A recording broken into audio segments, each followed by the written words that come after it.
Olá, amados irmãos e irmãs. Chegamos ao quarto capítulo de nossa jornada, prontos para mergulhar em novos e decisivos acontecimentos.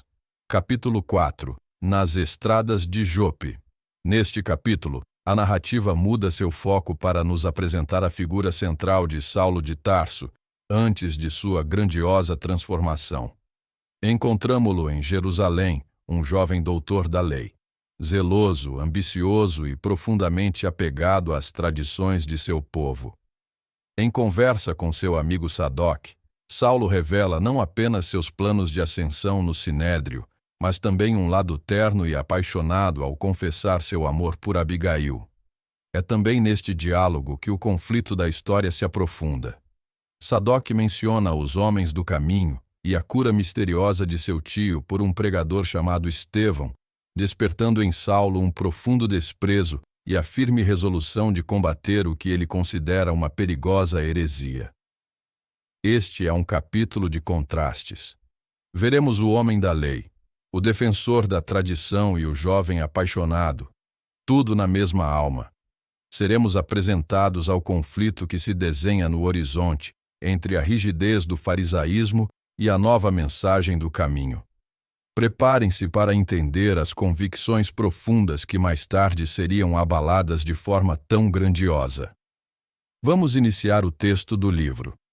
Estamos na velha Jerusalém, numa clara manhã do ano 35. No interior de sólido edifício, onde tudo transpira conforto e luxo da época, um homem ainda moço parece impaciente, à espera de alguém que se demora. Ao menor rumor da via pública, corre à janela, apressado, voltando a sentar-se e a examinar papiros e pergaminhos, como quem se diverte matando o tempo. Chegando à cidade, depois de uma semana de viagem exaustiva, Sadoc aguardava o amigo Saulo para o abraço afetuoso da sua amizade de muitos anos. Dentro em breve um carro minúsculo, semelhante às bigas romanas, estacava à porta, tirado por 2 soberbos cavalos brancos. Num minuto, as nossas personagens se abraçaram efusivamente, transbordantes de alegria e juventude. O jovem Saulo apresentava toda a vivacidade de um homem solteiro, bordejando os seus 30 anos. Na fisionomia cheia de virilidade e máscula beleza, os traços israelitas fixavam-se particularmente nos olhos profundos e percussientes, próprios dos temperamentos apaixonados e indomáveis, ricos de agudeza e resolução. Trajando a túnica do patriciato, falava de preferência o grego, a que se afeiçoara na cidade natal, ao convívio de mestres bem-amados, trabalhados pelas escolas de Atenas e Alexandria. "Quando chegaste?", perguntou Sadoc bem-humorado ao visitante. "Estou em Jerusalém desde ontem de manhã. Aliás, estive com tua irmã e teu cunhado, que me deram notícias tuas ao partirem para Lida. E como vais de vida lá por Damasco?" "Sempre bem." Antes que se fizesse alguma pausa, o outro observou. "Mas como estás modificado? Um carro à romana, a conversação em grego e..." Saulo, porém, não o deixou prosseguir e rematou. "E no coração a lei, sempre desejoso de submeter Roma e Atenas aos nossos princípios." "Sempre o mesmo homem", exclamou o amigo com um sorriso franco. "Aliás, posso apresentar um complemento às tuas próprias explicações. A biga é indispensável às visitas a uma casinha florida, na estrada de Jope, e a conversação grega é necessária aos colóquios com uma legítima descendente de Issacar, nascida entre as flores e os mármores de Corinto." "Como o sabes?", inquiriu Saulo admirado. "Pois não te disse que estive ontem à tarde com tua irmã?"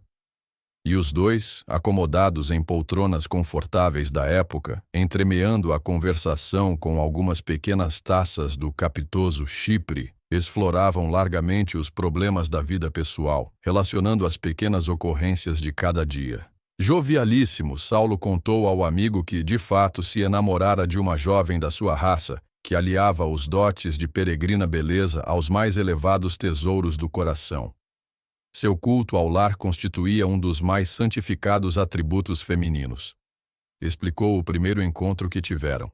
Em companhia de Alexandre e Gamaliel, fora, havia uns 3 meses, a festividade íntima que Zacarias ben Hanã, adiantado lavrador no caminho de Jope, oferecera a alguns amigos bem colocados, em homenagem à circuncisão dos filhinhos de seus servidores. Acrescentou que o anfitrião era antigo comerciante israelita emigrado de Corinto, após longos anos de trabalho na Acaia, desgostoso com as perseguições de que fora vítima. Após grandes provações na viagem de Cencreia a Cesareia, Zacarias chegara àquele porto em péssimas condições financeiras, mas foi auxiliado por um patrício romano que lhe facultou recursos para arrendar uma grande propriedade na estrada de Jope, a regular distância de Jerusalém.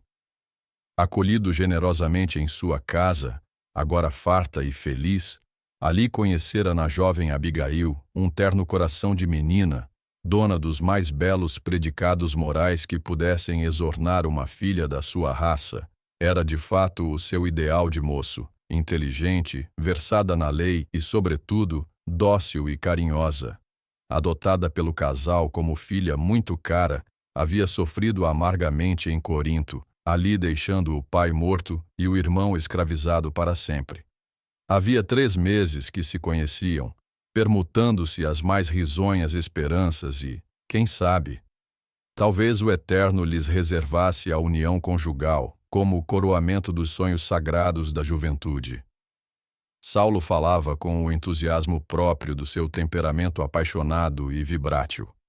No olhar profundo, notava-se-lhe a chama viva dos sentimentos resolutos, com respeito à afeição que lhe dominava a capacidade emotiva. "E já comunicaste a teus pais esses projetos?" perguntou Sadoc.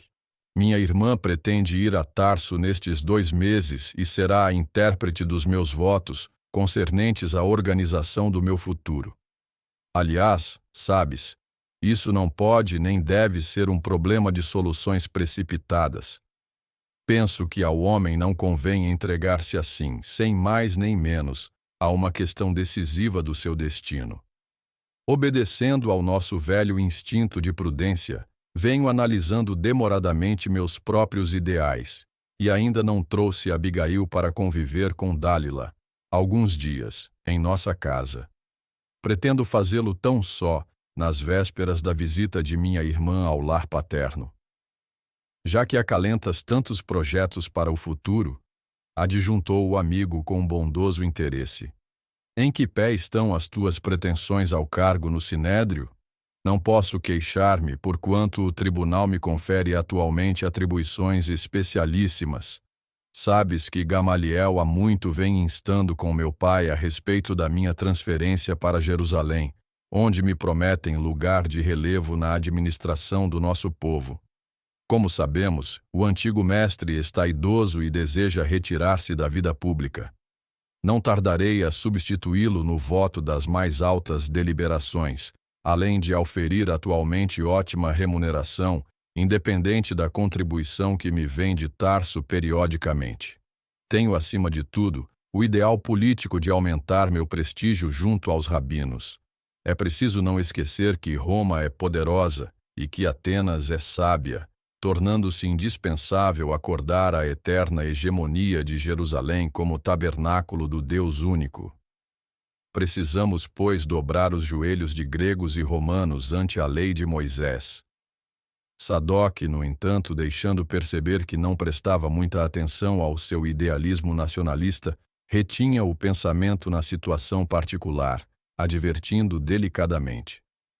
Pelo que me dizes, folgo em saber que teu pai vai melhorando, progressivamente, as condições financeiras. E dizer-se que foi tecelão humilde. Por isso mesmo, talvez, glosou Saulo, ensinou-me a profissão quando menino, para que nunca me esquecesse de que o progresso de um homem depende do seu próprio esforço. Hoje, porém, depois de tantas fadigas no tear, ele descansa com justiça numa velhice honrada e sem cuidados, junto de minha mãe. Suas caravanas e camelos percorrem toda a Cilícia e os transportes lhe garantem um desenvolvimento de renda cada vez maior. A palestra continuou animada e, em dado instante, O moço de Tarso inquiriu o amigo sobre os motivos que o traziam a Jerusalém. Vim certificar-me da cura de meu tio Filodemos, que ficou curado da velha cegueira mediante processos misteriosos. E como se trouxesse o cérebro onusto de interrogações de toda sorte, para as quais não encontrava resposta nos próprios conhecimentos, acentuou: Já ouviste falar nos homens do caminho? Ah, Andrônico falou-me a respeito deles há muito tempo. Não se trata de uns pobres galileus maltrapilhos e ignorantes que se refugiam nos bairros desprezíveis? Isso, justamente. E contou que um homem chamado Estevão, portador de virtudes sobrenaturais, no dizer do povo, havia devolvido a vista ao tio, com assombro geral de muita gente. Como é isso? Disse Saulo, admirado. Como pôde Filodemos submeter-se a experiências tão sórdidas? Acaso não terá compreendido que o fato pode radicar nas artimanhas dos inimigos de Deus?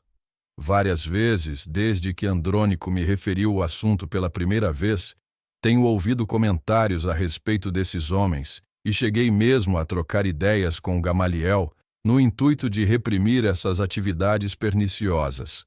Entretanto, o mestre, com a tolerância que o caracteriza, me fez ver que essa gente vem auxiliando a numerosas pessoas sem recursos. Sim, atalhou o outro. Mas ouço dizer que as pregações de Estevão estão arrebanhando muitos estudiosos a novos princípios que, de algum modo, infirmam a lei de Moisés. Todavia, não foi um carpinteiro galileu, obscuro, sem cultura, que originou tal movimento? Que poderíamos esperar da Galileia? Porventura terá produzido outra coisa além de legumes e peixes? E, contudo, o carpinteiro martirizado tornou-se um ídolo para os sequazes. Procurando desfazer as impressões de meu tio, chamando-o à razão com a energia necessária, fui levado a visitar, ontem, as obras de caridade dirigidas por um tal Simão Pedro. É uma instituição estranha e que não deixa de ser extraordinária. Crianças desamparadas que encontram carinho, leprosos que recobram a saúde, velhos enfermos e desprotegidos da sorte, que exultam de conforto. Mas os doentes? Onde ficam esses doentes? Interrogou Saulo assombrado. Todos se agasalham junto desses homens incompreensíveis. Estão todos malucos, disse o moço de Tarso com a franqueza espontânea que lhe marcava as atitudes. Ambos trocaram impressões íntimas sobre a nova doutrina, pontuando de ironia o comentário de muitos fatos piedosos que empolgavam a atenção do povo simples de Jerusalém. Ao finalizar a conversa, Sadoc acrescentou: Não me conformo em ver os nossos princípios aviltados e proponho-me a cooperar contigo, embora esteja em Damasco, para estabelecermos a imprescindível repressão a tais atividades. Com as tuas prerrogativas de futuro rabino, em destaque no templo, poderás encabeçar uma ação decisiva contra esses mistificadores e falsos taumaturgos. Sem dúvida, respondeu, e prontifico-me a executar todas as providências que o caso requer. Até agora, a atitude do Sinédrio tem sido da máxima tolerância, mas farei que todos os companheiros mudem de opinião e procedam como lhes compete, em face dessas investidas que estão a desafiar severa punição. E quase solene concluía: Quais os dias de pregação desse tal Estevão? Os sábados. Pois bem, depois de amanhã iremos juntos apreciar os sandeus. Caso verifique o caráter inofensivo dos seus ensinamentos, haverá que os deixar em paz com a sua logomania, ao lado das mazelas do próximo. Mas, caso contrário, pagarão muito caro a audácia de ofender nossos códigos religiosos na própria metrópole do judaísmo. Ainda por longo tempo comentaram os fatos sociais, as tricas do farisaísmo a que pertenciam, os sucessos do presente e as esperanças do porvir. Ao cair da tarde desse mesmo dia, a biga elegante de Saulo de Tarso atravessava as portas de Jerusalém, tomando a direção do porto de Jope. O sol ardente, alto ainda no horizonte, enchia o caminho com a sua luz muito viva. O semblante do jovem doutor da lei irradiava uma alegria louca ao trote largo dos animais que de quando em vez passavam a galopar. Recordava, satisfeito, o esporte a que se afeiçoara na cidade natal, tão ao gosto grego em que fora educado, graças à solicitude paterna. Olhos fixos nos cavalos árdegos e velozes, vinham-lhe à mente as vitórias alcançadas entre os parceiros de jogos na sua descuidosa adolescência. Poucas milhas distante, erguia-se uma casa confortável, entre grandes tamareiras e pessegueiros em flor. Em torno, grandes plantações de legumes, ao lado de tênue fio d'água inteligentemente aproveitado em extenso horto. A propriedade era parte integrante de uma das muitas pequenas aldeias que rodeavam a cidade santa, onde quer que houvesse condições favoráveis para a pequena lavoura, de alto interesse nos mercados de Jerusalém, colocada no meio de uma secura singular. Era aí que Zacarias se instalara com a família para recomeçar a vida honesta. Ruth e Abigail procuravam ajudá-lo no seu nobre esforço de homem ativo e trabalhador, cultivando frutos e flores, e com isso aproveitando toda a terra disponível. Deixando Corinto, o generoso israelita encontrou grandes dificuldades, até que desembarcou em Cesareia, onde se lhe esgotaram os últimos recursos. Alguns conterrâneos, entretanto, o apresentaram a conhecido patrício romano, grande proprietário na Samaria e que lhe emprestou avultada soma, recomendando-lhe aquela zona de Jope onde poderia arrendar-lhe a propriedade de um amigo. Zacarias aceitou o auxílio e tudo ia às mil maravilhas. A venda de legumes e frutas, bem como a criação de aves e animais pesados, compensavam-lhe as fadigas. Embora distante de Jerusalém, tivera ensejo de visitar a cidade mais de 3 vezes, sendo que, sob o amparo de Alexandre, parente próximo de Anás, conseguira incluir-se entre os negociantes privilegiados, que podiam vender animais para os sacrifícios do templo. Auxiliado por amigos influentes, do estofo de Gamaliel e de Saulo de Tarso, que se emancipara da condição de discípulo para graduar-se em autoridade competente no mais alto tribunal da raça, pudera resgatar grande parte de suas dívidas, caminhando vertiginosamente para uma bela posição de independência financeira no país natal. Ruth regozijava-se com a vitória do marido, secundada por Abigail, em quem encontrara a dedicada afeição de verdadeira filha. A irmã de Jesiel parecia haver refundido a delicadeza dos traços feminis na forja dos sofrimentos experimentados. A gracilidade do semblante e o negrume dos olhos haviam se irmanado a um véu de formosa tristeza, que a envolvera toda, a partir daqueles dias trágicos e lúgubres, passados em Corinto. Quanto desejava uma notícia, ainda que ligeira e banal, do irmão que o destino havia convertido em escravo de verdugos cruéis. Para isso, desde os primeiros tempos, Zacarias não poupara expedientes nem esforços, incumbindo a um fiel amigo da Acaia de promover diligências em tal sentido. Apenas fora informado de que Jesiel havia sido levado, quase a ferros, para bordo de um navio mercante que se destinava a Nicópolis. Nada mais. Abigail instara novamente. E de Corinto vinham novas promessas dos amigos, que prosseguiriam investigando nas rodas afeiçoadas a Licínio Minúcio, de modo a descobrirem o paradeiro do jovem cativo. Nesse dia, a moça recordava profundamente a figura do irmão querido, as suas advertências e conselhos tão carinhosos sempre. Desde que travara relações com o rapaz de Tarso e entrevira a possibilidade de uma união conjugal, era com ansiedade que suplicava a Deus a consoladora certeza da existência do irmão, fosse onde fosse. A seu ver, Jesiel gostaria de conhecer o eleito do seu coração, cujos pensamentos eram igualmente iluminados pelo zelo sincero de bem servir a Deus. Contar-lhe-ia que a afeição da sua alma era também entretecida de comentários religiosos e filosóficos, e não tinham conta as vezes em que ambos se submergiam na contemplação da natureza, comparando as suas lições vivas com os símbolos divinos dos escritos sagrados. Saulo muito lhe ajudara no cultivo das flores da fé, que Gesiel havia semeado em sua alma singela. Não era ele um homem excessivamente sentimental, dado às efusões dos carinhos que passam sem maior significação, mas compreendera-lhe o espírito nobre e leal que um profundo sentimento de autodomínio assinalava.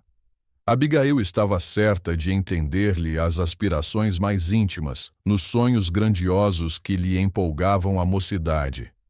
Sublime atração, essa que a impelia para o jovem sábio, voluntarioso e sincero. Às vezes parecia-lhe áspero e enérgico em demasia. Suas concepções da lei não admitiam meios termos. Sabia ordenar e desagradava-lhe qualquer expressão de desobediência aos seus propósitos. Aqueles meses de convívio quase diário davam-lhe a conhecer o seu temperamento indômito e inquieto, a par de um coração eminentemente generoso, onde uma fonte de ignorada ternura se retraía em abismais profundezas. Mergulhada em cismas, num gracioso banco de pedra junto dos pessegueiros em festa primaveril, viu que o carro de Saulo se aproximava ao trote largo dos animais. Zacarias o recebeu à distância e, juntos, em conversação animada, demandaram o interior, para onde a jovem se dirigiu.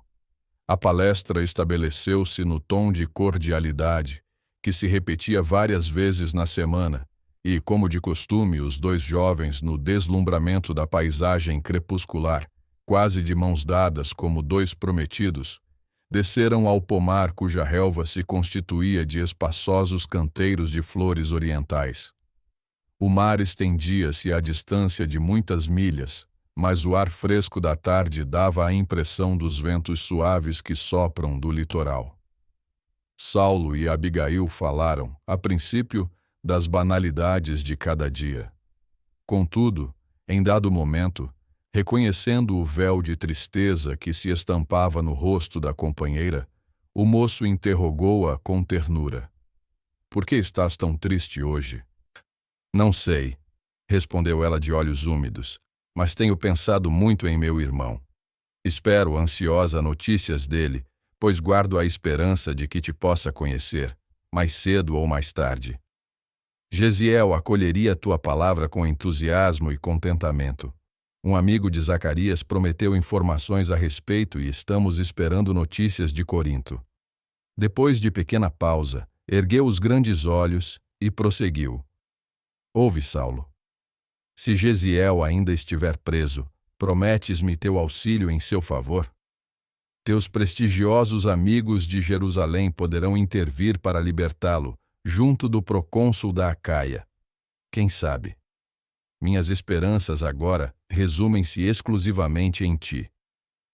Ele tomou-lhe a mão e replicou enternecido: "Farei tudo por ele." E fixando nela os olhos dominadores e apaixonados, acentuou: "Abigail, amarias a teu irmão mais que a mim?" "Que dizes?" exclamou, compreendendo a delicadeza da pergunta. "Entendes o meu coração fraterno, e isso me exime de mais amplas explicações. Como sabes, querido, Gesiel foi meu amparo nos dias da orfandade materna. Companheiro de infância e amigo da juventude sem sonhos, foi sempre o irmão carinhoso que me ensinou a soletrar os mandamentos, a cantar os salmos de mãos postas, livrando-me das veredas do mal e inclinando-me ao bem e à virtude. Tudo que encontraste em mim constitui dádiva da sua generosa assistência de irmão desvelado."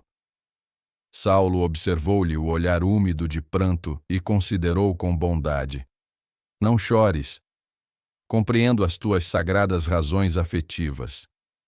Se necessário, irei ao fim do mundo descobrir Gesiel, caso ainda esteja vivo. Levarei cartas de Jerusalém à corte provincial de Corinto. Farei tudo. Tranquiliza-te, pois. Pelos teus informes, presumo nele um santo, mas falemos de outras coisas. Há problemas imediatos a resolver. E nossos projetos, Abigail?" "Deus há de abençoar-nos", murmurou a jovem, comovida. Ontem, Dalila e o esposo foram a Lida, em visita a alguns parentes nossos. Entretanto, ficou tudo combinado para que estejas conosco em Jerusalém daqui a 2 meses. Antes que minha irmã empreenda a próxima viagem a Tarso, quero que ela te conheça mais intimamente, a fim de que exponha, com franqueza, a meus pais o nosso projeto de casamento. Teu convite me sensibiliza sobremaneira, mas nada de restrições nem timidez. Viremos buscar-te. Combinarei todas as providências indispensáveis com Ruth e Zacarias, e quanto ao necessário para que te apresentes numa cidade grande, não permitirei que façam aqui despesa alguma. Já estou providenciando para que recebas em breves dias várias túnicas de modelo grego, e rematava a observação com um belo sorriso. Quero que apareças em Jerusalém como expoente perfeito da nossa raça, desenvolvida entre as antigas belezas de Corinto. A moça fez um gesto tímido, demonstrando íntimo contentamento.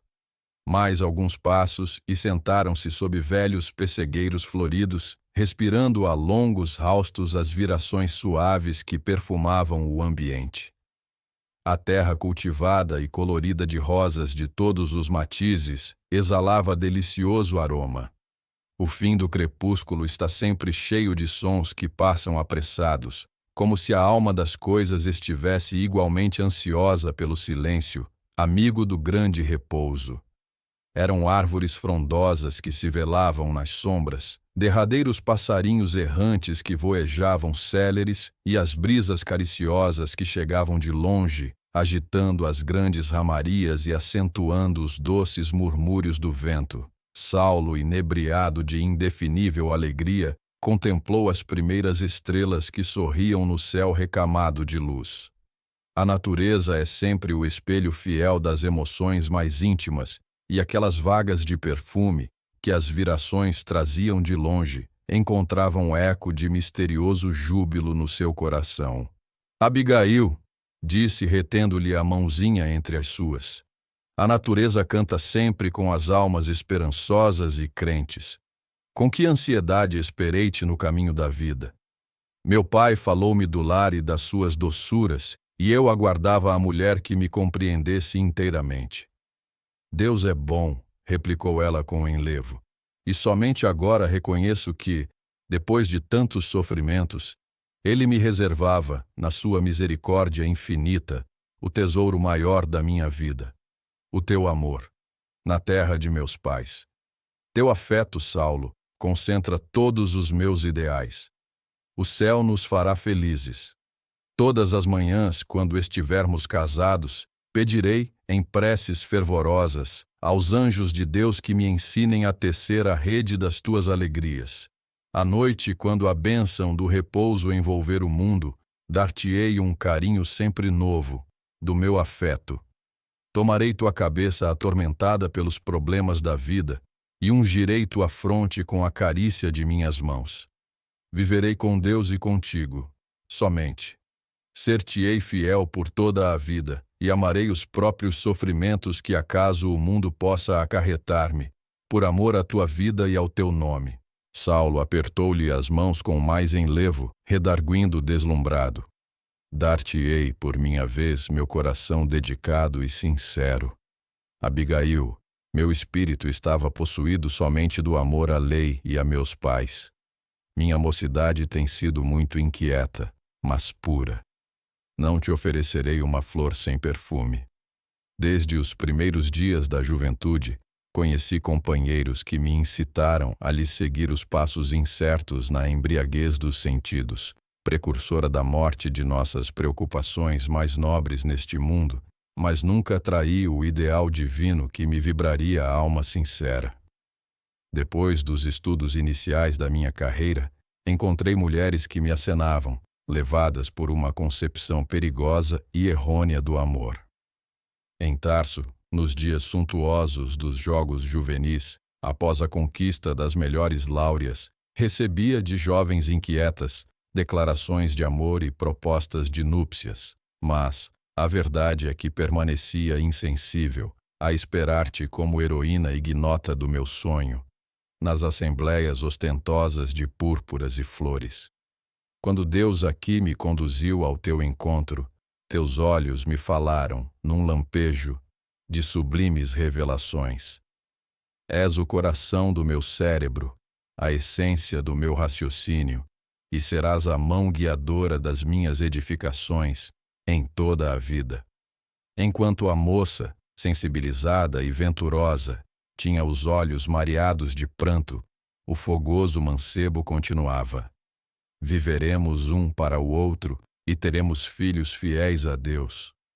Serei a ordenação da nossa vida, serás a obediência em nossa paz. Nossa casa será um templo.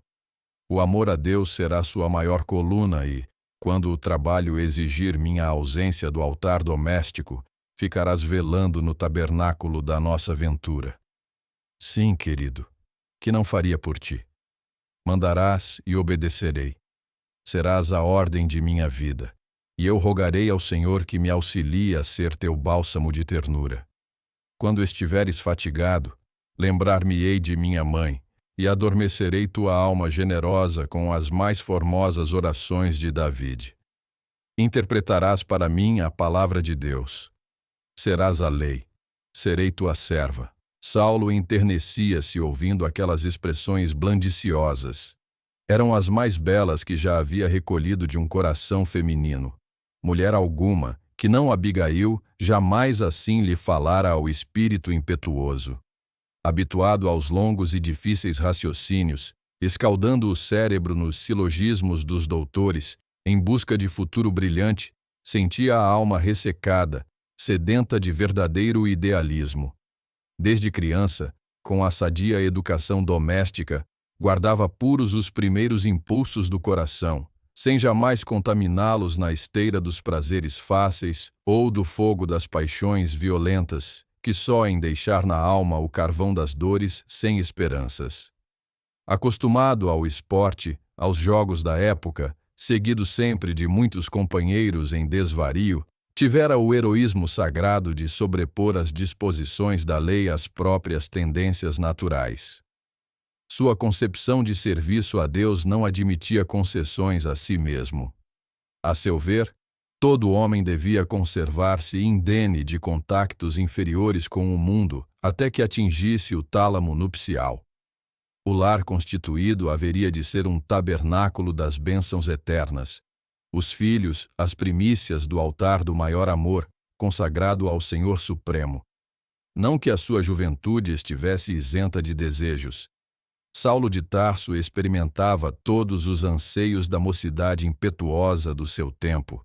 Imaginava situações de anelos satisfeitos e, no entanto, sujeito aos carinhos maternos, prometera a si mesmo jamais tergiversar. A vida do lar é a vida de Deus. E Saulo guardava-se para emoções mais sublimadas. De esperança em esperança, via passar os anos, esperando que a inspiração divina determinasse a rota dos seus ideais. Esperava e confiava. Seus pais presumiam encontrar, ali ou acolá, aquela a quem devesse ele eleger. Entretanto, Saulo, enérgico e resoluto, removia a intervenção dos entes caros no concernente à escolha que afetava a decisão do seu destino. Abigail enchera-lhe o coração. Era a flor mística do seu ideal, a alma que lhe entenderia as aspirações em perfeita ressonância de pensamentos. De olhos fixos nas suas feições delicadas, que o luar pálido iluminava, teve ânsias de guardá-la para sempre nos braços fortes. Ao mesmo tempo, doce enternecimento lhe vibrava na alma. Desejava atraí-la a si, como se o fizesse a uma criança meiga e afagar-lhe os cabelos sedosos com todo o cabedal do seu carinho. Inebriados de gozo espiritual, falaram longo tempo do amor que os identificava na mesma aspiração de ventura. Todos os comentários mais íntimos faziam de Deus o sagrado partícipe de suas esperanças no futuro que se lhes auspiciava, santificado em júbilos infinitos. De mãos dadas, extasiaram-se com o plenilúnio maravilhoso. Os loendros pareciam sorrir-lhes. As rosas orientais, aureoladas pelos raios da lua, eram-lhes qual mensagem de beleza e perfume.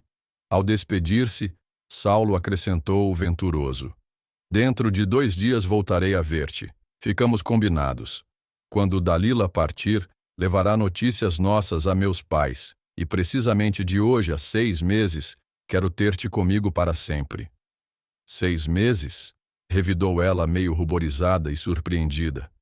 Nada haverá, penso, que possa embargar esta resolução, de vez que já temos o indispensável. E se ainda não tivermos até lá notícias de Gesiel? Por mim, desejaria casar-me convicta do seu contentamento e aprovação. Saulo, esboçando leve sorriso, em que havia muito de contrariedade mal dissimulada, esclareceu: Quanto a isso, fica tranquila.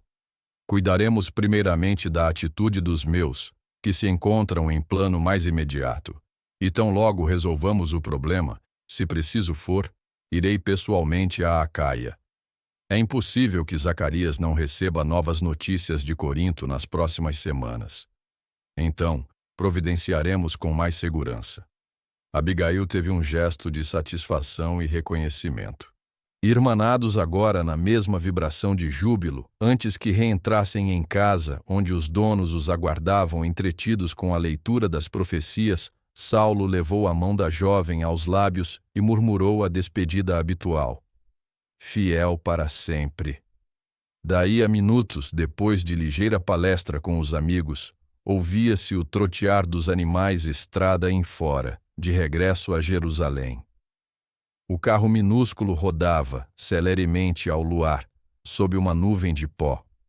Neste capítulo, somos convidados a olhar com carinho para a figura complexa de Saulo. Vemos que em um mesmo coração podem morar a dureza do preconceito e a ternura do mais puro amor. É um lembrete de que os planos divinos muitas vezes se tecem com os fios de nossas próprias paixões e contradições, preparando-nos para transformações que sequer podemos imaginar. Como nos recorda Chico Xavier, ninguém pode apagar o roteiro que a providência divina escreveu para a sua vida. Esperamos por vocês no próximo capítulo, que será decisivo. Deixem nos comentários suas impressões sobre este primeiro encontro com a figura de Saulo. O que mais lhes chamou a atenção em sua personalidade? Vamos partilhar nossas reflexões.